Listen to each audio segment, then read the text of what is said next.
Once again, so when the facts change, economics and politics in a fast-moving world, with me, Liam Halligan.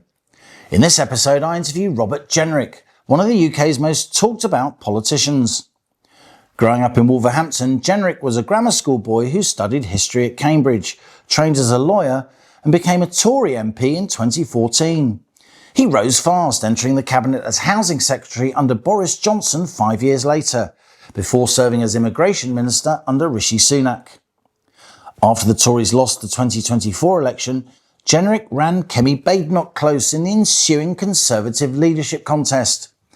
He served in her shadow cabinet, but in January this year, he controversially defected to Nigel Farage's Reform UK party, but not before Badenoch sacked him for plotting. Now Reform Shadow Chancellor, Jenrick formulates economic policy for the party still favoured by the betting markets and many polls to lead the British government after the next general election. Over recent days, Jenrick has unveiled radical proposals to knock some £50 billion off the UK's huge and fast-growing welfare bill. During the current financial year, Britain's due to spend a massive £353 billion on welfare, a big chunk of that spent on the basic state pension, which reformers vowed not to touch. That leaves £207 billion of non-pension welfare spending, with some £90 billion of that going on health and disability benefits. So reform's mooted £50 billion of savings means cutting around a quarter of the £207 billion of non-pension welfare spending, which sounds pretty ambitious. Reform's proposals actually aim to reach £50 billion of annual savings by 2029, the scheduled end of this Parliament. By then, though, welfare spending is officially forecast to balloon to well over £400 billion, over 30% more than when Labour took office in 2024. So even these radical plans are attempting only to slow down the rate of increase of welfare spending over the coming years. Back in 2025, under Keir Starmer, Labour's attempts to make just £5 billion of annual welfare savings were seen off by left-wing backbenchers, despite the government's huge majority. New social media savvy Prime Minister Andy Burnham, to the left of Starmer, looks even less likely to rein in welfare. One reason UK government borrowing costs, already the highest in the G7, are spiralling upward. Last October, the Conservatives launched their proposals to rein in welfare spending by £23 billion a year. And earlier this month, Tory Shadow Work and Pension Secretary Helen Whately appeared on When the Facts Change, explaining how she would achieve those £23 billion of annual welfare savings. Jenrick now says reform will save £50 billion a year, more than twice as much. Among a lot of hard-working, tax-paying families, welfare savings, despite media outrage, are actually popular, not least given the sense Britain's living beyond its means. It strikes me the UK's two centre-right opposition parties are now competing, not on the size of their spending promises, but the size of their promised spending cuts. The political marketplace for ideas is actually working. Welcome once again to When the Facts Change, with me, Liam Halligan. Robert Jenrick, great to have you with us here on When the Facts Change. Good to be here. Reform have really waded into the debate now about how to get Britain's burgeoning welfare bill under control. The Tories have said they can save £23 billion a year by the end of this Parliament, or they can slow down the rate of increase of welfare spending by £23 billion by the end of this Parliament. You say 51. How are you going to do it? Well, you're right to say that, in some respects, this is just about slowing the increase. By the end of this Parliament, we're going to be spending over £400 billion on welfare if you take pensions into account as well. Up from roughly 330 to 350 billion at the moment. We don't quite know the actual figure, do we? That's right. So the sums of money are immense. Well, I think what everyone could agree on is that it's exploding, and it's really taken off in the period since COVID. You've got, the number of people claiming benefits for mental health has doubled during that period. Over the last 10 years, the number of kids claiming for disability benefit has doubled. You've got 250 people every single day signing on for PIP for anxiety at the moment. The system is completely out of control and unsustainable. And so we at Reform, Nigel and I, felt it was extremely important that we weren't just making, overtures on this issue, but we were actually trying to lead the debate, as we have done in other issues like immigration and crime in the past. What we've proposed is a big set of reforms, £50 billion plus, which I think is the kind of scale that you need to be looking at. And at the heart of it are four things, really. Number one, saying that we're obviously going to protect the most vulnerable people in society. There's no question of that. There's a social contract. We want to ensure that those people with severe disabilities continue to receive the support that they need. But we've got to get the people off welfare and back into the workplace who are claiming for anxiety, depression, even seemingly quite trivial things like tennis elbow, but for which there are thousands of claimants right now. If we get that right, and it's not an easy thing to do, then you save literally tens of billions of pounds. Secondly, we've got to push people who can work to get back into the workplace, who are on long-term job seekers allowance. And what we're proposing there is that if you've been claiming for 12 months or more, then in addition to looking for your job, we're going to get you working for the local community, litter picking, out gardening, helping in a local library. So in return for your benefits, a sort of welfare to work program. Like, no more something for nothing. Everybody is participating for the self-confidence, the discipline that comes with that. And something to talk about in a job interview. Yeah, and hopefully it's an incentive to go and try and find the permanent job that you're looking for. We're also making a call that we don't think it's fair or financially sustainable for people who aren't British citizens to receive benefits, barring those that are obviously contributory, like the state pension. And then there's an underreported element that we really want to tackle, the level of abuse and fraud that remains prevalent within the system. I know every government says that, but within DWP, this is a major problem. And having talked to tech companies, it's actually one of the departments that's taken up AI and the new technologies available the least. And so there's a lot which is kind of remarkable, a crazy thing to say. Given that it's handing out money to ordinary people, as it were. There's huge potential there. So we think that that's an avenue where we can make a lot of progress. Taken together as a package, you're looking at £51 billion of savings. We might even be able to go further than this, to be honest. But this is a very big step forwards. Just before we drill into the detail, and I do think this is an opportunity for you to lay out more detail, an extended interview here on When the Facts Change. This is the third rail of British politics. You're going to slow down the rate of increase in welfare spending, which of course will be widely described across the media as cuts, austerity on speed. And in particular, a lot of reforms target voters are in constituencies where, let's be clear, welfare dependency is high. There must have been quite a debate behind the scenes about reform going down this line. Yeah, we thought about it very, very hard. And Nigel thought about it deeply as well. I think his view, like mine, is that Reform is a workers' party. It's not for Benefit Street. Neither is it predominantly for the richest people in the country, though, of course, we welcome their support. We don't want to alienate that. We believe in wealth creation and people being able to enjoy the fruits of enterprise. But we're really for the 80% of people who are in the middle, who are either in work or have worked all their lives and are now retired and simply want to enjoy dignity in the last decades of their life. And if you follow that, it is logical that we are the party that is toughest on welfare, getting people off welfare into work so we can make the savings that are necessary to deliver good public services, to cut taxes if you can for working age people, to give incentives for people to take on extra hours, to employ more people.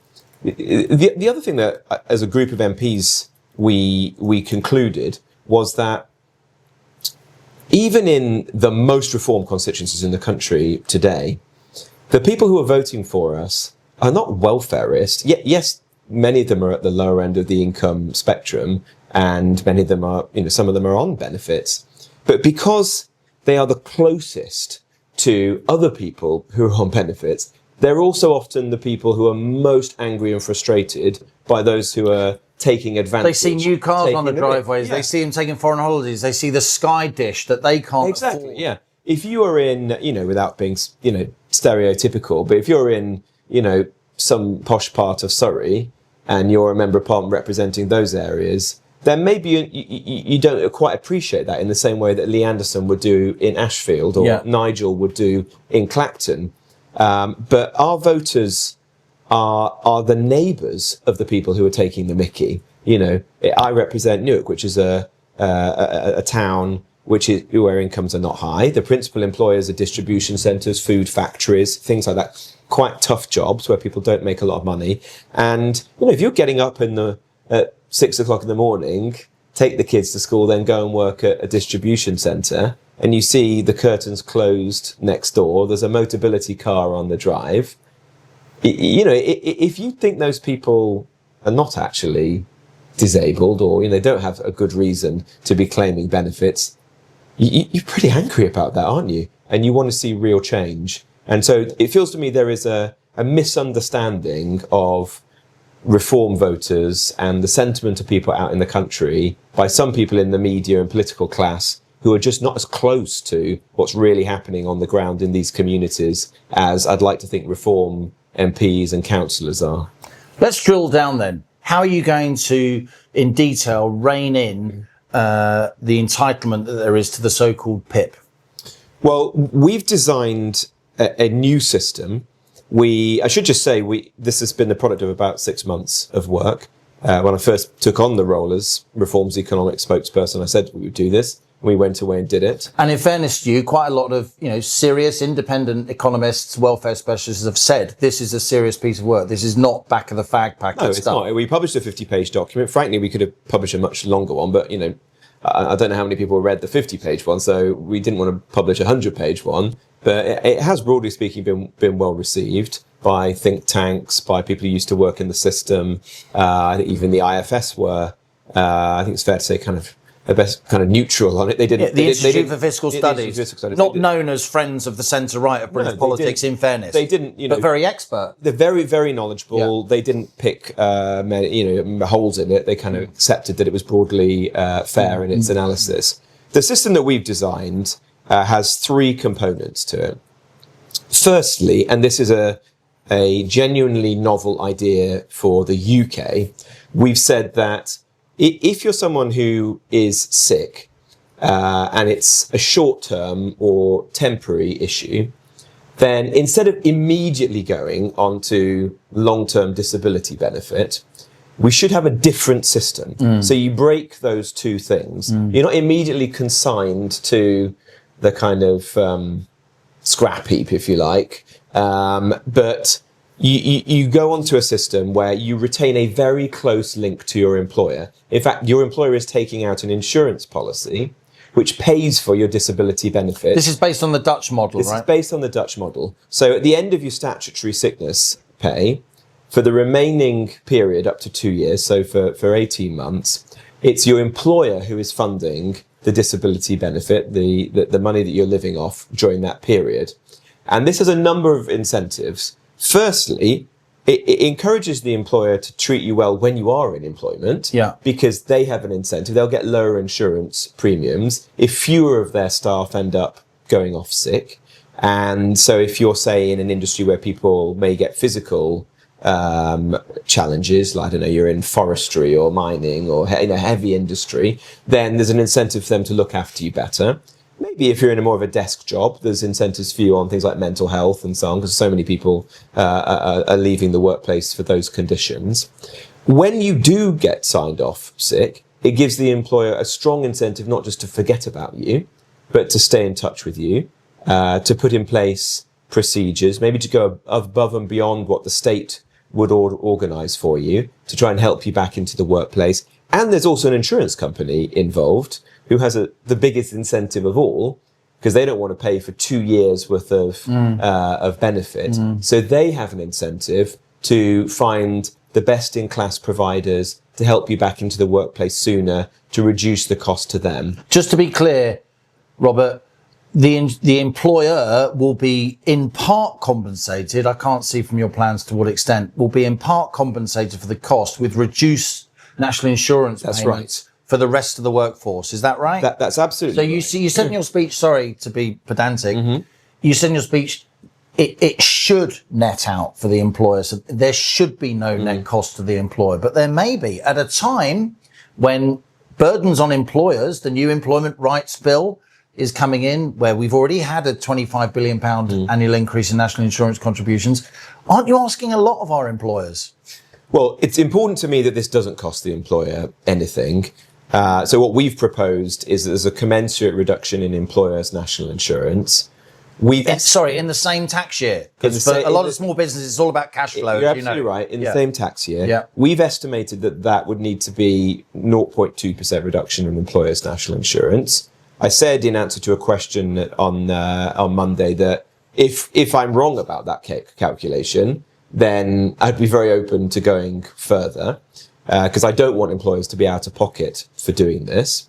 But we think that you do want incentives to be aligned. But we need some incentives. Yeah. I'm very conscious, obviously, that businesses are being battered right now by new regulations, by higher taxes, and Reform has already said we will repeal the Employers' Rights Act in full, and we're in fact the only party that said that we would reverse Rachel Reeves' increase in employers' national insurance for British workers paid for by a levy on foreign workers. So everything that we're doing is trying to make it easier for people to employ people. We don't want to have mixed messages. But the Dutch experience suggests that this is a win-win for the employer and the employee, and indeed the taxpayer, because in the Netherlands, where they've adopted this system, there's actually been a 40% reduction in the cost of benefits, because people who are signed off sick get their hands held by their employer and by the insurer, who invest in innovative therapies and treatments which go over and above what the state would ordinarily provide, and people get back into the workplace much faster than they would otherwise do. So I think this is a good system. It's one that a number of the think tanks that are in this space have been considering for some time, like the Centre for Social Justice. We're the first party to have, I think, the guts to say, you know what, it's clearly got merits. Let's adopt it as a country. And, you know, I'm very open to people coming forward with challenges to it in the period between now and the general election so that we can refine it. But, you know, I think it seems to be by far the best international example of how you handle these short-term, temporary illnesses before somebody should be considered for long-term disability benefits. On that point, what we've said is, if you've not managed to get back into the workplace during that 2-year period, then of course we want to continue to support you. But there needs to be a much higher, more demanding threshold than there is today. And so that means that physical disabilities, by and large, will continue to be protected for personal independence payments. The most severe mental health disabilities, of course, will do as well. You know, no one's saying that somebody with schizophrenia or something like that would not be getting protected. Of course they would do. But we have to very carefully reassess those individuals who have been signed off sick, are on PIP for things like anxiety, depression, mental health. And often signed off sick by GPs rather than DWP officials. Well, quite, but what GP is going to say no with the Hippocratic Oath? And invariably not even face-to-face. Yeah. So what we're saying is that as a bare minimum, let's return to face-to-face appointments with a trained clinician, which I think would make a big difference. If we could just get the numbers of people claiming PIP for those conditions, like mental health, back to how it was before the pandemic, that in itself would be a huge saving. You're talking about 700,000 people there. And so there's billions and billions of pounds to be saved. So it doesn't feel to me this is an impossible task. But really, success might even just be defined by returning us as a country to the world as we knew it before the pandemic. Our country's not twice as sick as it was since COVID. I'm a parent of 3 kids. I spend all my time with, teenagers. Our kids are not twice as sick as they were 10 years ago. Let's be honest with ourselves. It's common sense. We all know this. But we've got to be willing to make some difficult choices to return to that world. Because it's not just, this is predominantly a kind of economics podcast, but there's a moral dimension to this as well. We do morality on when the facts change. We can't allow people to be dumped on benefits like this, to have hundreds of thousands of children, young people sat in their childhood bedrooms, doom scrolling on their phones, maybe not even applying for jobs at all. Even if they are, I don't know if you know, but applying for jobs is so soul destroying these days because it's all online, algorithms. You're sending AI generated stuff to them. They're sending AI generated stuff back to you. Exactly. Just to spool back or scroll back, you mentioned the CSJ there, the Centre for Policy Studies. That was the think tank set up by Ian Duncan Smith, who enacted probably the most sweeping welfare reforms of recent years. You mentioned tough choices. There are going to be really hard cases, aren't they, as you tighten up eligibility. We'll come on to the distinction between foreign and UK workers, if you like, in a moment. But you can see the way this is going to happen, Robert. You're an experienced politician.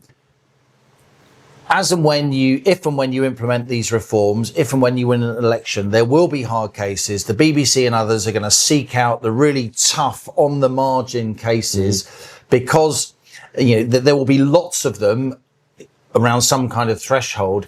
How are you going to survive that kind of the inevitable outrage that will be generated, if not by among the silent majority of British people who I think will back you, but the broadcast media is going to have you for lunch, aren't they? It will be hard. Look, I came into Parliament just at the very end of the period when Ian Duncan Smith and Esther McVeigh were in the Department for Work and Pensions. And, I have respect for both of them. I know what they went through during that period. Esther had protests outside her home. I think people chucked, fake blood on her car, and it was a very nasty experience. Incidentally, I think that the experience that they went through warded off subsequent ministers from being so radical on welfare reform, and was part of the explanation of what's happened over the last 15 years, that the coalition government did a series of significant reforms, as you rightly say, which made a difference. But then that reforming zeal was lost.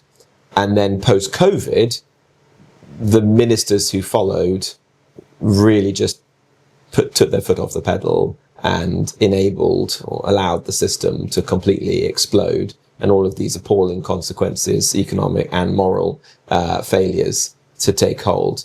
Reform has to be different. I've always believed, ever since I joined Reform, that there's no point in a Reform government that doesn't do anything. Go and vote for the two old existing parties, Labour or Conservative. The point of a Reform government is it is a radical government.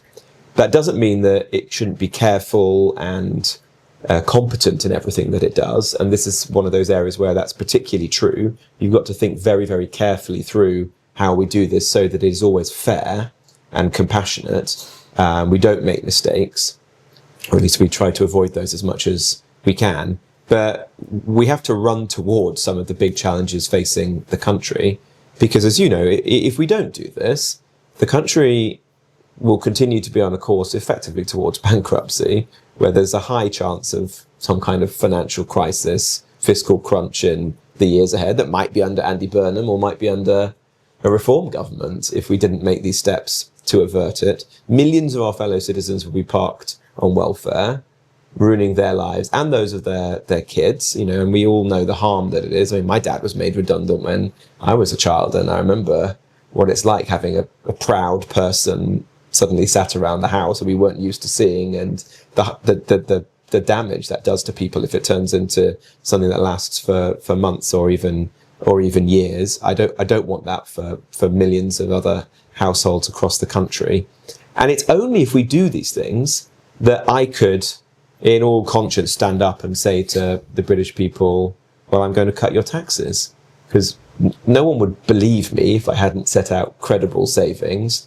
And I don't think I would be able to look myself in the mirror, because the history of recent governments has been people making promises which ultimately they didn't deliver. Principally on immigration, which has motivated a lot of people like myself to support reform. But equally on the economy, I can't tell you the number of Conservative, prime ministers and Chancellor and so on who've indicated they might do something or other, abolish inheritance tax or bring down taxes, or we're all Thatcherites, and then they will do precisely the opposite. So if I stand up at any point in the future and say, trust me, I'm going to bring down your taxes, I have to have shown beforehand that there's a credible path to have done. Otherwise, the bond markets won't have it, right? The bond markets won't allow it to happen. But also, just normal people will not believe me. Let's just focus on that counterfactual briefly, because we're here to talk about welfare reform. But I know you think a lot about macroeconomics. I know Nigel, Richard Tice, other people at the top of your party really are quite experienced when it comes to economics, financial markets, more so than a lot of other political parties, if I may say so. What is the counterfactual here? If we don't get hold of welfare spending, if we don't get hold of our public finances, it's not just, we'll have less to spend on defence. It's not just that we'll have less to spend on schools and hospitals. There's some bigger systemic danger here, isn't there? I think there's a very high chance that we end up in some kind of fiscal crisis where the bond markets take fright. If we don't do this welfare reform. If we don't do this welfare reform. And what would that crisis look like? Well, where bond yields just rise to an unsustainable level, and that leads to reforms of this nature, or even stronger ones, being forced upon us. By external creditors, by external like forces. the IMF or other international bodies. Just by market participants. So 1976. It's like what happened in the 1970s, and maybe they will be far, far more unpalatable than anything that I've set up. You genuinely think that could happen? I think there's a good chance of that, and what is even more certain is that the alternative is just continued economic decline. And to what extent do you think Labour understands that danger? To what extent do you think the political class and media class in general understand? I think they understate the danger of this coming to a head in a spectacular kind of financial crisis. I think they're basically consigned to bumping along the bottom, whereby spending continues to rise, although there are some constraints to that. And then every budget is basically just a tax-raising budget. Grin and bear it. Extend and pretend. Exactly. Like the objective of a chancellor, and they don't seem to last very long these days, is just to sort of get by. Yeah. I may only be chancellor for 2 or 3 years. No one's thinking they're going to be the next Nigel Lawson or, whatever. Let's just get through budgets where we just about survive. We bend the fiscal rules a little bit. We borrow a bit more money. We raise taxes, principally on the rich or those people who are creating businesses and wealth in this country. But the net effect of that is just the economy goes nowhere, absolutely nowhere. And at the moment, what do we need? We need, a chancellor to come in and do a bold reforming budget where firstly you calm the markets by having some significant and credible spending cuts of the kind that I've set out this week. You accompany that with serious supply side reforms.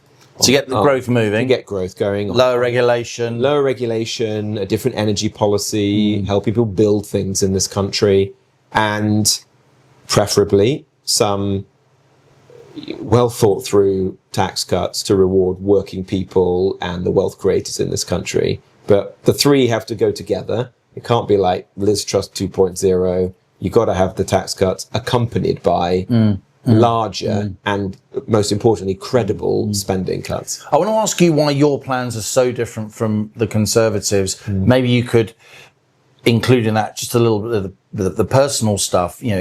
Are you surprised how your political career is turning out? You were a Tory through and through. I mean, you famously backed Boris and as a young MP and so on. But we'll come on to that. Just before we get to that, how worried are you about being accused of being xenophobic, given that a big headline from your welfare reform speech was that you're going to basically ban foreign nationals from accessing non-contributory benefits? And that's going to lead to a Brexit renegotiation, right? Well, firstly, I don't think that's a fair characterisation at all. It's just a simple matter of fairness to me that, a hard-working Brit should not be paying the benefits of someone who isn't even a British citizen. It seems entirely logical and commonsensical to me that our British welfare state is for British people. So it's about citizenship, not ethnicity. It's about citizenship. And if you look back over the whole history of the welfare state, the people who've made the great interventions in it have always viewed it through that lens. Whether Winston Churchill created the labour exchanges, if you read Beveridge, and so on, it was always about it was a contributory system. That's why it was called national insurance contributions.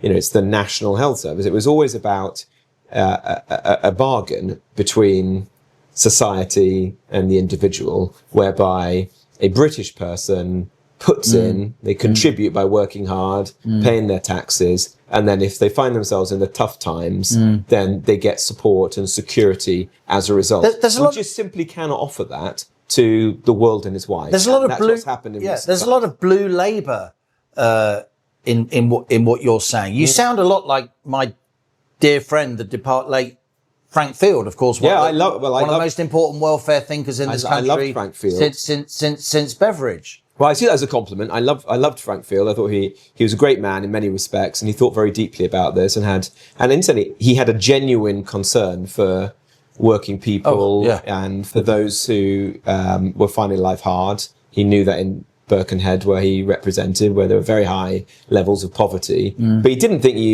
you helped people out of that. He used to talk poverty. about a hand up, not a hand out. It wasn't that you just left people mired in the poverty that he saw all around him in the 80s and 90s in places like Birkenhead. I see reform. You asked me a bit earlier about what's the difference between the Conservative Party. Yeah, let's go on to that.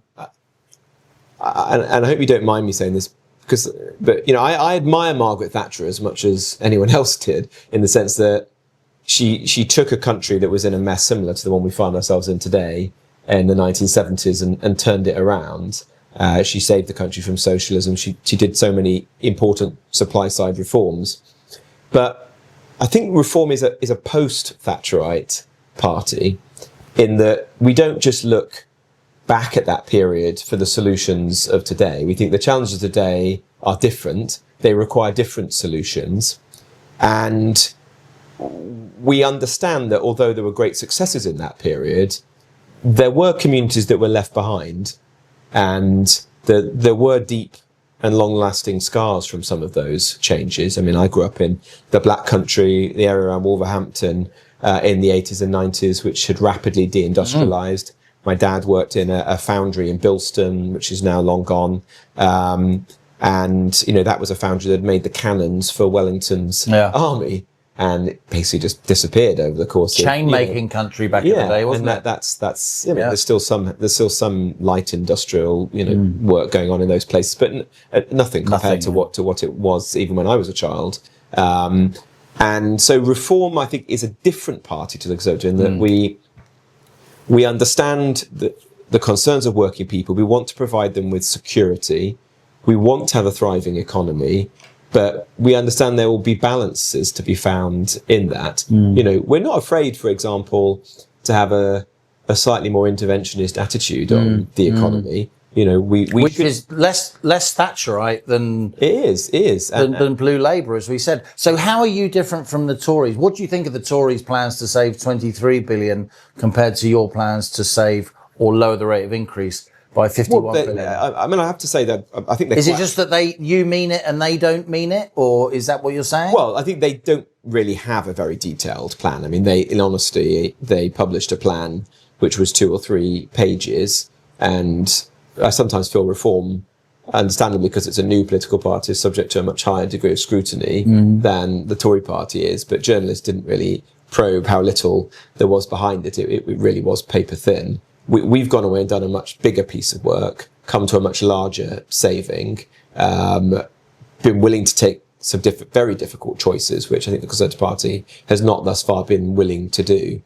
Maybe they will come forward and copy us later on with some more substantial savings, but until they do, I don't think they really have much to say in this area. They also have a fairly poor record, to be honest, because after the hard yards were done by IDS, it really very little happened in the last few years, and particularly that period. Yeah, but now Kemi Badenoch or Helen Whately, if she was here, your opposite number in the Tories, indeed she sat in that chair, she would say yes, but we're under new leadership now. And Kemi has represented a break with the past, hasn't she? She has made some bold interventions, not least on net zero. She wants to purge, if you like, her party of people who haven't accepted that the Tories need to change their colours, if you like, when it comes to a lot of these tough issues. I'm a bit sceptical of that, to be perfectly honest. Look, if when I look at the current Tory party, there's maybe a handful of people who agree with me. Kemi herself, I think, is quite sound on a lot of these issues, but behind her are a great deal of people who I think would be better off in the Lib Dems than in a right of centre political party. And it's very hard to say you've changed when, and I don't mean to make this unnecessarily personal, but you sit around the shadow cabinet table and you've got Priti Patel, who created the immigration system that ultimately failed and seems to be largely unrepentant for that. You have Mel Stride, who was in charge of the welfare bill when it was exploding in those last couple of years of the Conservative government. You've got people who were directly responsible for these mistakes. If come back to me when those people are not at the heart of the Conservative Party, and maybe I'll be. But people more can change their minds when the facts change. We changed our mind. You changed your mind. You left the party that created you as a politician. I accept that, and that's. I think in many respects, I think that's the most kind of human and mature way to behave. I find it quite strange when you meet people whose views haven't changed. When I see Ken Clarke and he still says exactly what he would have said if I'd met him in 1975, then I find that quite odd, really. It's and politics has changed enormously in the last 20 years. So I understand that, but I do think within Reform, you have a group of people who are very ideologically aligned on these issues, many of whom have been making these arguments, say on net zero, for a very long time, even when these were deeply unfashionable positions. I mean, when I said, believe it or not, that we should leave the ECHR, other than Suella Braverman, there were no other Conservative politicians who would say it publicly. Unbelievably, And when I stood for the leadership, all sorts of people said, well, that would be an insane thing to say. You will not win because that's just not. You can't. And the needle has moved on that issue. And that's only 2 or 3 years ago. Yeah. So a lot has changed in that time. But I do feel, going back to the point, that the Tory party, because it's very, I think, caught in the sort of the legacy of the 1980s, the sort of lionising Margaret Thatcher, untrammeled free market economics, it is particularly difficult, finds it very hard to move on and adopt what I think is a much more sensible, nuanced approach for the era we're in today. And you see this playing out with some of the debates, like, are there some strategic industries in the UK that, in an age, or a kind of post-globalization age where you've got Chinese dumping, rising authoritarian states, we need to take some special measures to protect, like the car industry, for example, which basically won't exist in this country within 10 years. 15% of all new cars now are Chinese made. Yeah. From less than 2% 3 years ago. I predict that in 10 years' time, if there is any car manufacturing in the UK, it will almost all be Chinese owned. Yeah. And you'll be basically assembling. So you think we need to protect our market? So I think that's an example where you need to do something about that. Yeah. And that is both number one, most important thing is to make the UK competitive again. Yeah. But maybe you do need to do things like have tariffs on the import of Chinese vehicles to protect that industry. The Conservative Party would not say that. That they can't bring themselves to say that. And I think in that respect, they're becoming an outlier internationally, because that's not a position that, say, the American Republicans would accept. If you listen to Mark Carney did a speech at Davos, he accepted that in this new era, you need to be able to protect strategic industries. I think Reform has actually got a much more modern, contemporary understanding of what the country's economy needs. You talk about differences between you and the Conservatives. On current polling, Robert Jenrick, we're facing the prospects of a traffic-like coalition. Labour is the biggest party, propped up by the Lib Dems and, God save us, the Greens. Well, you say that, but I think we're in a very unusual. It's a danger. It's definitely a danger. But I would and the say world is watching. For most of the last, 2 years, Reform has been well ahead in the polls. Sure. We're in a relatively unusual period where we are, and there's a bounce. You've got a new prime minister. But there's a modest bounce, not a particularly high one, because the fact the YouGov poll that came out this week showed that Burnham was now behind Reform. Aside from, so let's wait and see where we are. We will of course wait and see. But there seems to be a strong probability, if you look at the betting markets, which I trust a lot more than the polls, people actually put their money where their mouth is. A plausible outcome, some would even say a probable outcome, post-Burnham bounce, is that Reform may well be the biggest party, but they may well not have a full majority. And in that, under that scenario, you know what I'm going to say, and I know you're going to say it's not going to happen, but I have to pose the question. Surely Reform and the Tories have to do some kind of deal. You're not going to do a deal before the election. I can totally understand that. But surely after the election, you may well need to do some kind of deal. The British public will be watching. The world will be watching. They're going to think the centre-right of British politics has gone completely nuts unless you guys, to what extent do you really disagree with Nick Timothy? To what extent do you really disagree with Claire Coutinho on net well, zero? You're naming one or two people. Yeah, sure. But won't you have to bury your differences to save the country? I think they're two very different political parties. And I said it as someone perhaps who's uniquely well placed to say that, because I've been What would you know? I've been in both of them. I've been in both of them. I also know why people are voting Reform, and they're voting Reform because they want radical change. They don't want just more of the same. And I think it would be electorally disastrous for Reform to get into bed with the Tory party, because whilst people obviously want Reform to show that we've got how about post the election, careful plan, post the election, they want a big change. They do not want just some backroom deal with a party who they feel has failed the country, whereby basically nothing changes. And so you got 280 seats. The Tories have got 60. You need 326. I honestly do not believe it will happen, nor do I think it should happen, because. But you know what? If you guys at least acknowledged it might happen, it might actually help us to pay less for our debt, because the financial markets may think that there are some people coming down the line who can add up, who can read a spreadsheet, who do understand the difference between a stock and a bond. What happened to our debts under the last Conservative government? Sure. Yeah. But things have changed. Right. John Healey. Yeah. His namesake, of course, is Dennis Healey, who was the Labour Chancellor when we last went cap in hand to the International Monetary Fund. Though, in fairness to Healey, who I knew well, I'm privileged to say, in his later life, he was trying to drag the left of his party away from the borrowing and spending madness, as you well know as a student of politics. So John Healey, the Chancellor, is going to give his budget at the end of October.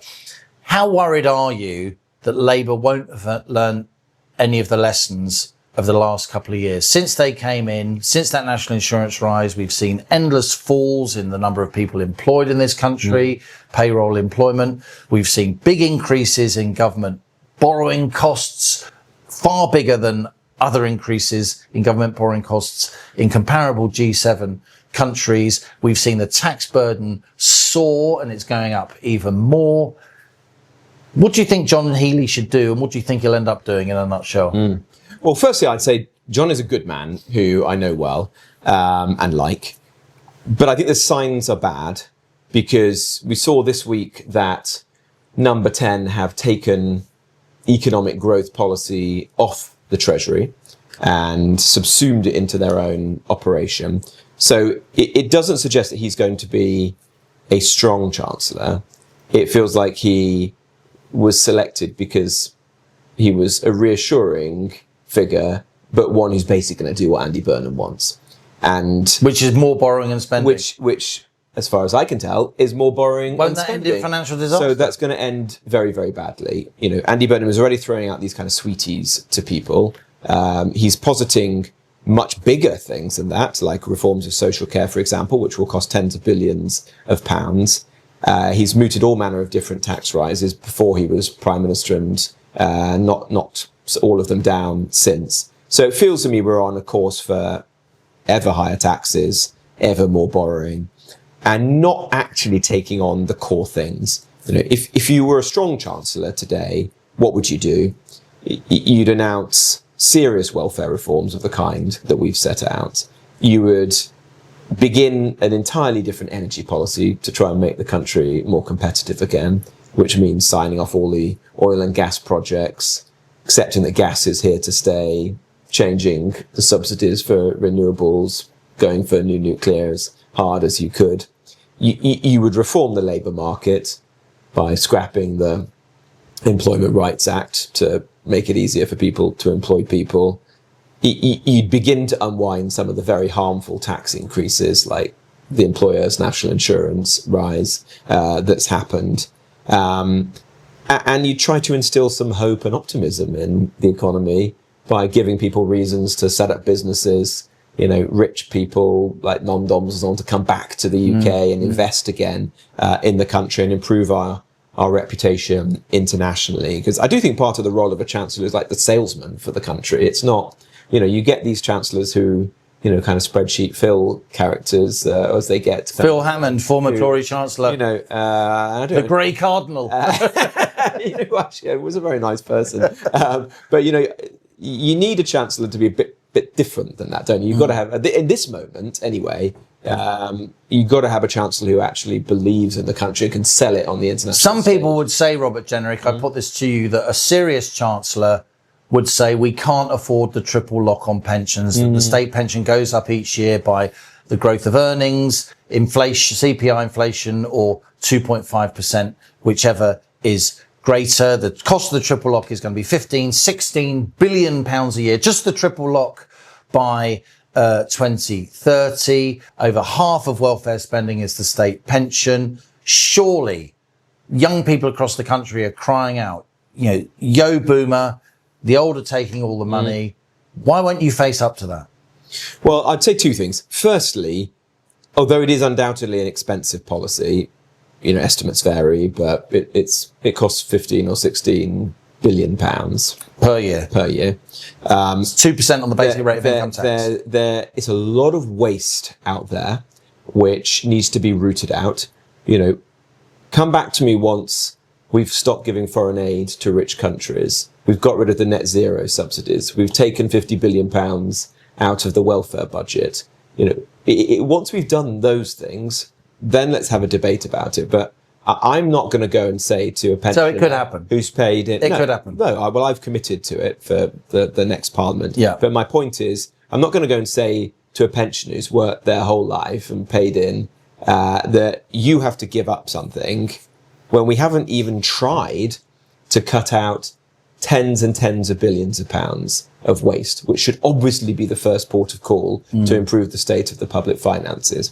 Does that mean that, I'm blind to the fact that the generational divide in this country has grown and that the sort of contract between the young and the old is broken? No, absolutely not. I was the person just a few years ago who was fighting to reform the planning system to build more homes for young people. A lot of people didn't like the things that I was proposing back then. I want us to do more for young people, which is why I've said that under a reform government, if we can cut taxes, we're going to do it for working people. We're not just going to do stuff for the asset rich and older people. Our primary focus is on making it cheaper to employ people, so more people can get into the workplace, and rewarding those people who are in the workplace. And you've seen already with the policies we've done, no tax on overtime, increasing the VAT threshold for sole traders and small business people to 150 grand, getting rid of Rachel Reeves's job-destroying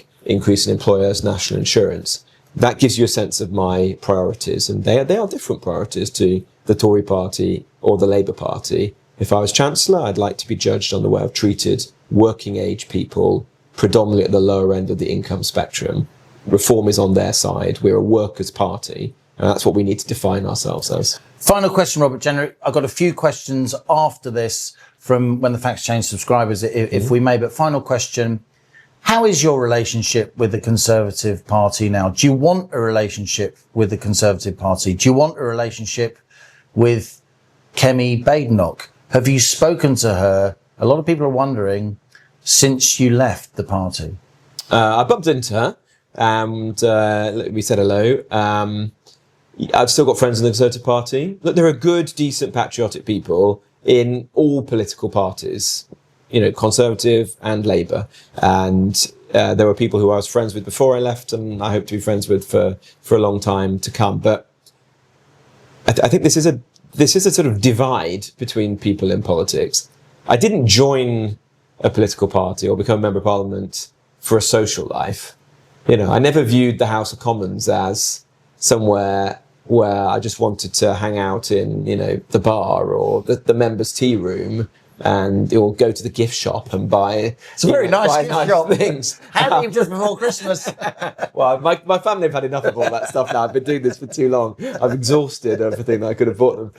There's only so many coasters a single house can bear. House of Commons golf balls, yeah. No, my dad's had those. But seriously, you go into politics for a reason, don't you? You want to make arguments, win arguments, change the country for the better. And that is much, much more important to me. And the longer I've been in politics, the more strongly I felt that I'm in politics for the kind of people I grew up around in Wolverhampton, the West Midlands, for the kind of people I represent in Newark and North Nottinghamshire today. And look, if from time to time it involves losing friends or acquaintances in the House of Commons, fine. I'm fine with that. And what I want to do is actually make the lives of the people who elected me better. Robert Jenrick, thanks for appearing on When the Facts Change. Thank you.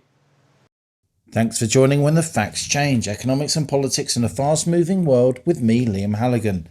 Please subscribe to my YouTube channel and my podcast via Spotify or the podcast app. And above all, please subscribe to my When the Facts Change Substack.